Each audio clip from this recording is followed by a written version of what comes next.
คันอยากให้มันออกมันแตกเด้บอกมันระวังเด้อเขาทดสอบเล็กน้อยนะวิทยาช่วยจังวะ เอาบังคารเป็นทหารพรานอยู่บ้าน ครับ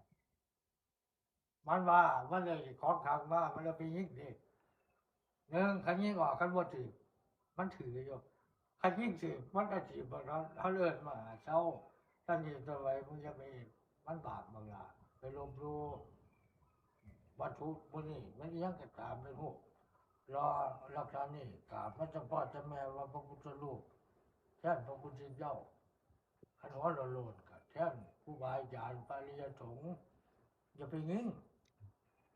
มึงมาขังกูเจ็บให้มึงเอาลงไปท้อง ครับ ยิ่งมาออกขออีกในอาจารย์หน่อยบานนี้ออกดิมึงระวังให้ดีปืนมึงสิจะลงจะน้ำแตกปืนแตก มันยิงมาออกยิงมาออกเทือที่สามปืนแตกให้อยู่มาถึงก่อนสุวิตันจะอย่าลงจะอย่าเอาลงจะอย่าลง ครับ ถ้าจะลงปืนแตกขึ้นมามันแรงของตัวนี้ว่าจะไว้กันใจเช็ดมันน่ะกั้นใจ